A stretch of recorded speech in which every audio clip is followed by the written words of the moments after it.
দেখো আজ বানাবো ঝিঙে আলু দিয়ে বড়ার ঝোল। তো ঝিঙেগুলোকে আমি এরকম গোল করে কেটে নিয়েছি আর আলুগুলোকেও এরকম সাইজের করেই কেটে নিয়েছি। তো দেখো বড়া করার জন্য আমি এখানে মটর ডাল 3-4 ঘন্টা ভিজিয়ে রেখেছিলাম। তারপরে ভালো করে ধুয়ে মিক্সির বাটিতে দিয়েছি আর দিয়ে দিচ্ছি কিছুটা কাঁচা লঙ্কা আর কিছুটা পরিমাণে আদা দিয়ে দিচ্ছি, 1/2 টেবিল স্পুন ফুল হচ্ছে লবণ আর কিছুটা অল্প সামান্য চিনি দিয়ে এবার এটাকে আমি একটা ফাইন পেস্ট করে নেব। তো এখানে আমি দেখো ফাইন পেস্ট করা হয়ে গেছে আমার। দিয়ে দিচ্ছি হলুদ গুঁড়ো, দিয়ে ডালটাকে ভালো করে ফেটিয়ে নিচ্ছি। একটু 1 মিনিট ধরে একটু ভালো করে ফেটিয়ে নিতে হবে ডালটাকে, তাহলে বড়াগুলো খুব সুন্দর নরম হবে। তো দেখো ফেটিয়ে নিয়ে আমার হয়ে গেছে। এবার আমি এখানে বসিয়ে দিয়েছি কড়াইতে দিয়ে দিয়েছি আমি সর্ষের তেল। তেলটা গরম হলে পরে এবার আমি ডালের বড়াগুলোকে ভেজে নেব। তো কড়াইতে তেল গরম হয়ে গেছে, দিয়ে দিচ্ছি ডাল বাটাটাকে। বড়ার সাইজে করে ছোট ছোট করেই দেব, বেশি বড় করছি না। তো দেখো দেখতে থাকো আমার রেসিপি। তো সব ডালগুলোকে আমি বড়া এইভাবেই করে নিয়েছি। তা বেশ একটু হালকা ব্রাউন হবে ততক্ষণ অবধি ভাজতে হবে, খুব ডিপ কড়া করে ভাজবো না। দেখো এক পিঠ ভাজা হয়ে গেছে, আমি উল্টে দিচ্ছি। তো বড়াগুলোকে ভাজতে থাকছি। কত সুন্দর হয়েছে দেখো বড়াগুলো। আর এই বড়াটা খেতে এমনি শুধুও তোমরা খেতে পারো, খুব ভালো লাগে খেতে মটর ডালের বড়া। আর এই ঝিঙের ঝোলটা খুবই সামান্য মশলা দিয়ে আর নিরামিষ পদ করব এটা, তোমরা নিরামিষ দিনেও এটা করে খেতে পারো। তো বড়াগুলোকে তুলে নিয়েছি আমি, দিয়ে দিচ্ছি ওই তেলের মধ্যেই, আর তেল দেব না। দিয়ে দিয়েছি 1 চামচ হচ্ছে কালো জিরে। তো কালো জিরেটা একটু ভাজা ভাজা হবে। এবার আমি দিয়ে দেব আলুগুলোকে ভালো করে লাল লাল করে কিন্তু ভেজে নিতে হবে। যেহেতু ঝিঙে তাড়াতাড়ি সেদ্ধ হয়ে যায় বা নরম হয়ে যায়, তার জন্যে আলুগুলোকে বেশ ভালো করে লাল করে ভেজে নেব। তা আলুটা ভাজা হচ্ছে, দিয়ে দিচ্ছি পরিমাণ মতো আলুতে লবণ দিলে আলুটা বেশ, লবণটাও আলুর মধ্যে ঢুকে যায় আর খেতেও খুব ভালো লাগে। তো দেখো আলুটা আমার প্রায় ভাজা হচ্ছে, 1 পিঠ করে ভাজা হয়ে গেছে। তো তোমরা এই নিরামিষ দিনে, শনিবার হোক বা মঙ্গলবার, যে দিনেই তোমরা নিরামিষ খাও, এটা করে দেখতে পারো, খুবই ভালো লাগে খেতে। গরম ভাতে এটা খুবই সুস্বাদু হয় খেতে। তো আলুগুলো আমার দেখো খুব লাল লাল করে ভাজা হয়ে গেছে।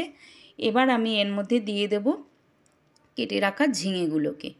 তো ঝিঙেগুলোকে আমি এইভাবেই গোল করে কেটেছি, তোমরা চাইলে লম্বা করেও কেটে নিতে পারো।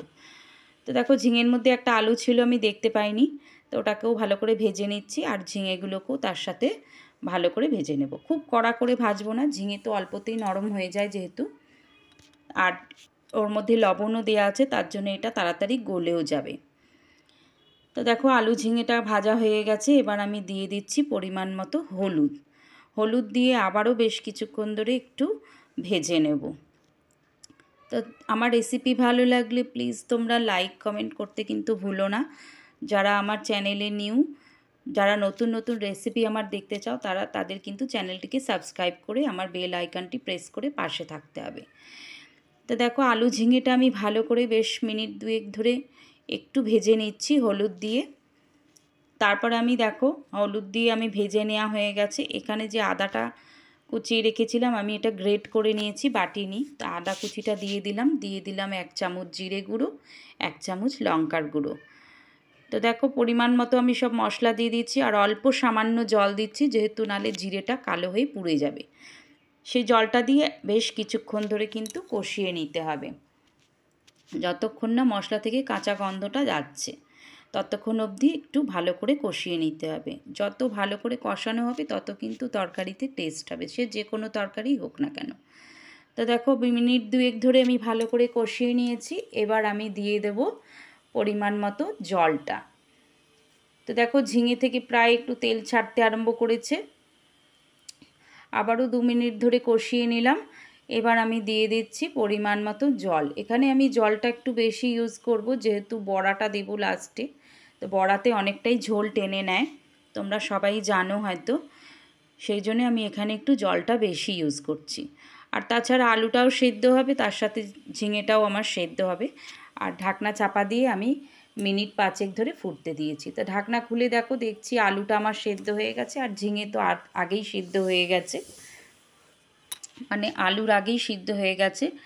তা এর মধ্যে দিয়ে দিলাম আমি ভেজে রাখা বড়াগুলোকে দিয়ে আমি ভালো করে মিশিয়ে নেব। বড়া কিন্তু খুব বেশি ফুটতে দেওয়া যাবে না, যেহেতু বড়া কিন্তু খুব নরম, আর মটর ডালের বড়া তাড়াতাড়ি কিন্তু গলে যাবে। তার জন্যে বেশিক্ষণ ধরে ফুটিয়েইনি, মিনিট 3 ধরে একটু ফুটিয়ে নিয়েছি অল্প সামান্য, আর ঢাকনা চাপা কিন্তু দিইনি। দিয়ে দিলাম পরিমাণ মতো চিনি, যেহেতু নিরামিষ রান্নাতে একটু চিনি দিলে বেশি ভালো লাগে খেতে। তো চিনিটা দিয়ে আবারও বেশ কিছুক্ষণ একটু নাড়াচাড়া করে দেখো আমার তরকারিটা প্রায় রেডি হয়ে গেছে, ঝিঙে আলু দিয়ে বড়ার ঝোল। তো কার কীরকম লাগছে প্লিজ, কে কোথা থেকে দেখছো আমাকে জানিও। আর ভালো লাগলে প্লিজ একটা লাইক কমেন্ট কিন্তু শেয়ার অবশ্যই করো।